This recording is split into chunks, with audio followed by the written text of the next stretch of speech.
Hi guys! So I wanted to record a flawless foundation video for you. I've done it twice already and both videos were like super long, kind of out of focus, not really looking that great. So I am doing it one more time. I'm really hoping that this is the one and we'll see. So I wanted to do a flawless foundation video because I've done a lot of like full makeup applications and things like that. But I wanted to show you really how to apply your foundation and concealer and contouring in detail. I think a lot of people feel like they don't know how to do makeup because they don't know how to do the basics, and so this is your basic canvas for really getting the rest of your makeup looking great. So what we're going to do is start out with some primer. I'm going to scooch forward a little bit and zoom. Oop, wrong way. Okay, I'm going to zoom a little bit, super high def, really sorry about that. And as you can see, all my skin wants to do right now is break out, so you're going to get to look at that for a few minutes. I hope I'm in focus. If I'm not, I'm really sorry. So what I'm going to do is I'm going to start with primer, like I said. I'm going to start with Benefit Stay Flawless 15-Hour Primer. This stuff is no joke. Seriously, I love it. And I got a tip that you're supposed to apply it on one section of the face, then apply your foundation immediately before it dries. So that's what I've been doing, and seriously, my makeup stays on all day. It looks amazing. So what I'm going to do is I'm going to get some foundation ready so that I can apply it quickly after I've applied the primer. So the foundation I'm going to use is Revlon Colorstay Whipped. It's a really great whipped foundation that has great coverage and is perfect for my oily skin because it's kind of dry. It's not super creamy. And I'm going to use the Sigma F80 Flat Kabuki brush to apply it. Just FYI, I'm starting out now by telling you that none of my brushes are clean. I just didn't have time to clean them before I did this, so you get some dirty brushes today. For example, my powder brushes are brown and not white. Great. So anyway, I'm going to put some of this foundation, just about that much, just kind of dipped my finger in it, on the back of my hand, just to get it ready for after I apply my primer. I'm going to take my primer and start on one side of the face. And I'm going to take my Kabuki brush, dip it in to my foundation, and buff it on. There's no real technique to this, it's just really getting it on your face. You just want to make sure you cover everything. I like to get really well around my chin and around my nose because I have a lot of redness on my chin and my nose. I'm going to get a little bit more for this side of my face. I also like to go around my eyes with my foundation. Not everybody does this, but I do this because the more coverage the better for me. As you can see, I have dark under eye circles and I have a lot of redness above my eye too. So even though I'm going to go over this with concealer, I really like to have some foundation on my eyes or around my eyes. And just so you know, if I'm looking down, it's because I got a mirror. I actually have a tripod and a mirror now. I'm not sitting on the floor trying to do my makeup in a camera. I still use the camera a lot as far as using it for a mirror, but I might be looking down in the mirror sometimes. Alright, I'm going to get some more foundation ready and do my primer on this side. My phone is ringing in the other room. Sorry if you can hear that. So I'm just kind of buffing this on.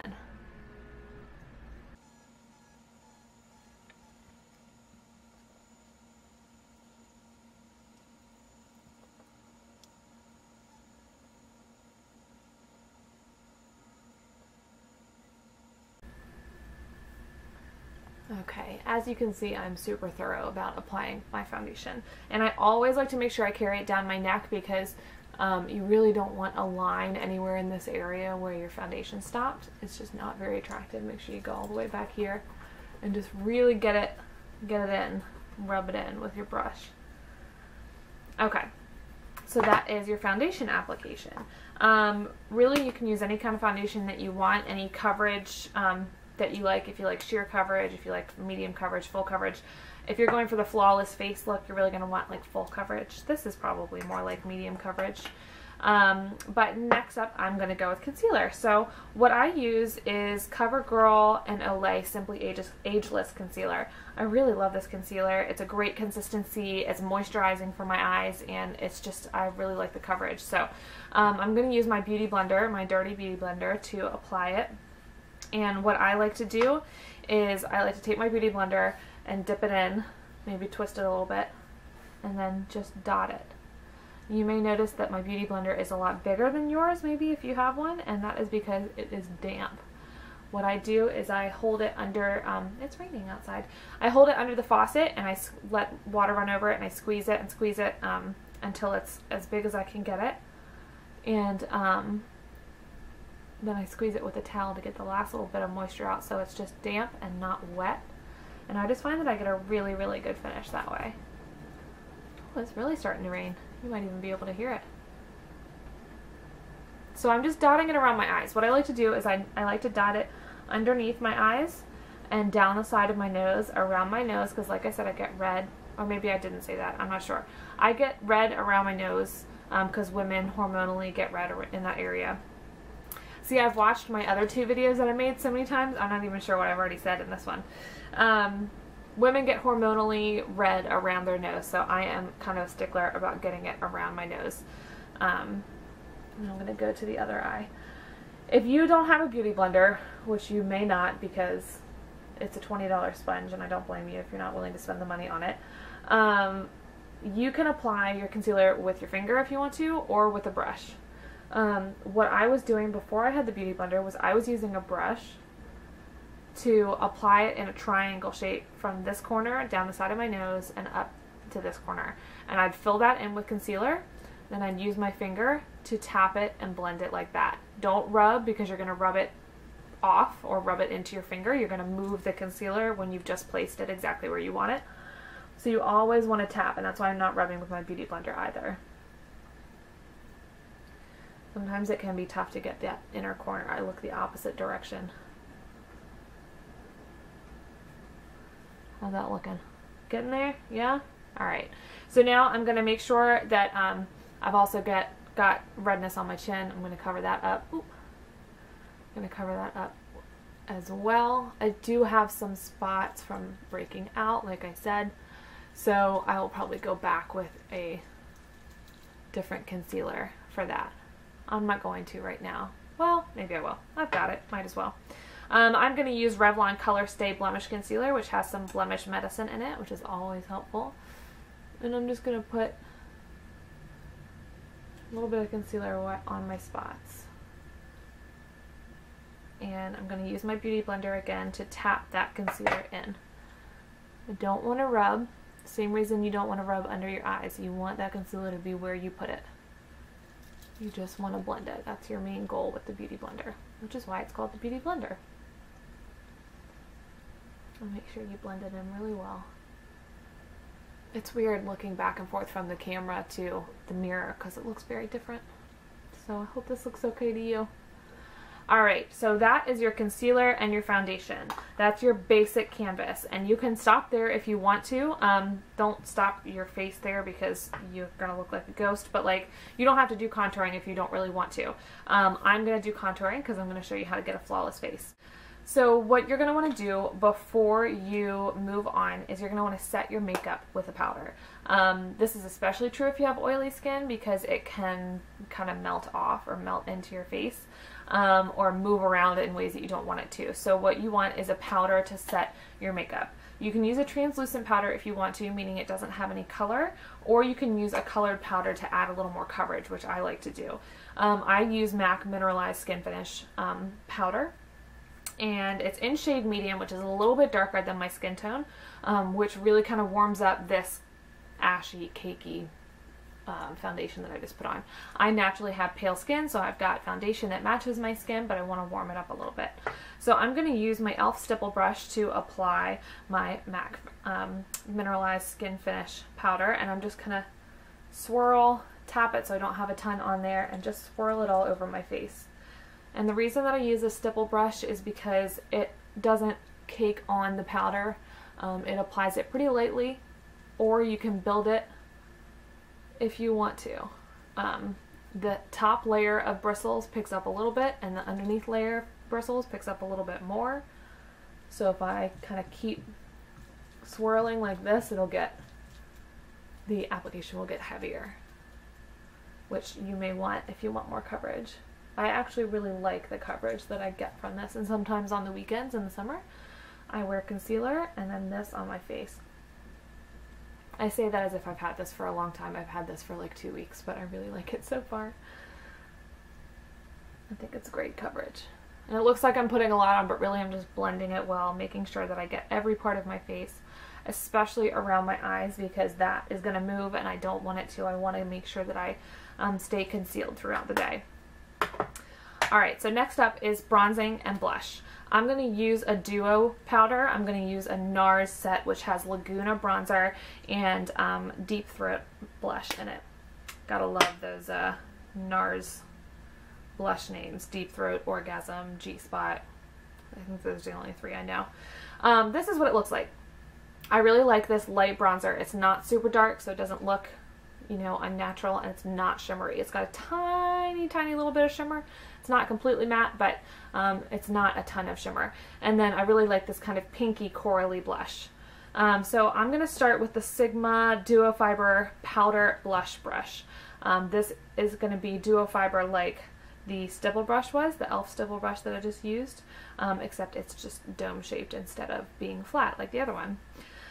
So this is what I use for my bronzer, and what I'm going to do is, one thing that you need to know about bronzer is that where you put it on, at least if you're contouring, it's going to make that part of your face recede. So when you want to put it here, it's because you want your cheeks to look more sculpted. You want that part of your face to look like it goes in a little bit, which sort of makes this part, your actual cheek, pop out and makes your face look slimmer and more sculpted.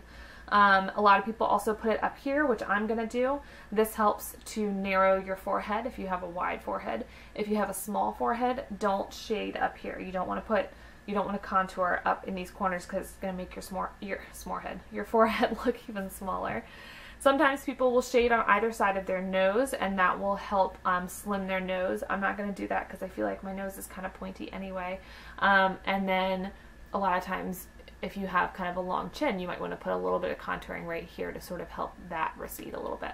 I am also going to do contouring under my jawline because I don't have a very defined jawline, so putting a shadow right there is going to help it be a little more defined. So I'm going to take my brush, dip it in the bronzer, tap off a little bit, and I'm going to start back here because where you first put your brush is where the most product is going to go, and you don't want that to be up here. So I'm going to go from here down toward my mouth, and I'm going to stop where my eye is. If you get too much closer to the mouth, it starts to look a little dirty and muddy. Alright, so I'm going to start here, and I'm going to dot it, and then I'm going to sort of just brush it on like you would blush. Can you see that going on? And I also carry it up a little bit on my temple because I'm going to connect it to up here. But I'm really just kind of creating this line. Make sure you don't go any farther than where your eye is. And blend it really well. You don't want it to get too dark and unnatural looking or splotchy or dirty looking. I'm going to get a little bit more and sort of put a little bit up here in my little recession right there, and then in my hairline. Don't go in the middle. You want to keep it on the outside with the bronzer. I'm going to do that on the other side too while I'm up here. This is why I do my makeup while my hair is still wet, because my hair won't be in the way. Alright, so I'm going to do this on the other side now. It's going to be a little harder to see on this side because there are windows in front of me and to my left, but not to my right. So, again, start back here and carry it up and connect it. You want to blend, blend, blend. And if you feel like you might have gotten a little too much, take your stipple brush or whatever brush you used for your powder and go over it with that brush. It'll just blend it a little more and just diffuse that line.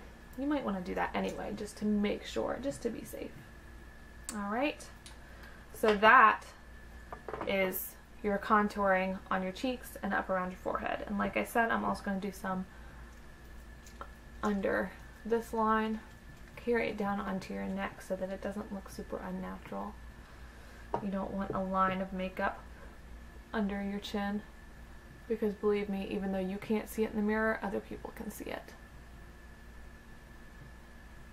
Alright, that is contouring. Like I said, you can do a little bit on the sides of your nose, or you can do some on your chin if you want to, but I'm going to stick with this. Okay, so next up you want to do blush. I'm going to take the NARS palette again, and I'm going to use the Deep Throat blush. I'm just going to dip, how do I not put this mirror in the camera? I'm going to dip into the blush a little bit, and I'm going to go right above where I put that bronzer just now. And I'm just going to dot it on. I don't want it to be super heavy, so I'm going to make sure to blend it really well. I want to look like I have a flush, but I don't want to look like a clown. And I want to make sure that it's blended with my bronzer. Make sure there's no line between your bronzer and your blush. You want some on the apples of your cheeks, but you don't want most of the product on the apples of your cheeks, because then you're going to look a little clowny or a little childish. So make sure you blend.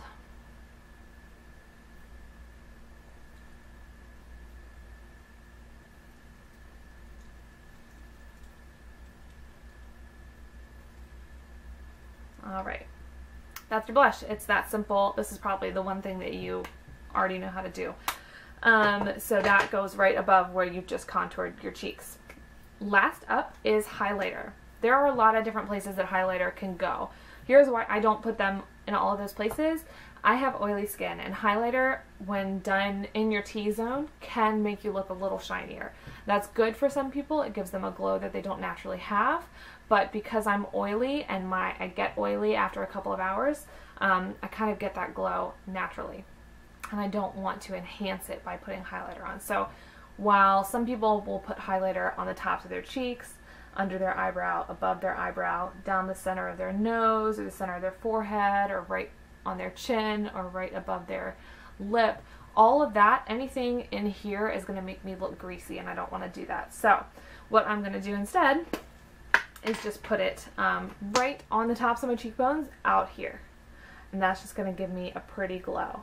I'm going to use Girl Meets Pearl cream highlighter. A lot of people will use powder highlighter. It's kind of whatever you like, but I'm going to use the cream highlighter and my beauty blender. Again, my dirty beauty blender. So I am just going to twist this up so a little product comes out, dot it on, and then dot it right on my face. Just a little bit. You don't want to go crazy, because like I said, this makes you glow. It makes you look shimmery. Now the thing about the Girl Meets Pearl is that it's not super shimmery. It's not gold or silver. It's just pearlescent. So it's a really pretty glow. But it's really just going to go right on top of your cheekbone, between your cheekbone and your eyes. Alright, so it's that simple. It's just that pretty glow right there. So I'm going to finish putting on the rest of my makeup, and I'll be back in just a sec. Okay, so I have finished up my makeup. I've done my brows, my eyeshadow, liner, mascara, and lipstick. And so that is your flawless face. That's your basic application. Well, I say basic. It's not really basic, but that is your application for foundation, concealer, and bronzer and blush to really get that kind of smooth, contoured face. So if you have any questions, please let me know. And I hope that this was not too confusing for you. I hope it wasn't too long. We'll find out in a minute. And I hope you're having a good one. So I'll see you soon. Bye.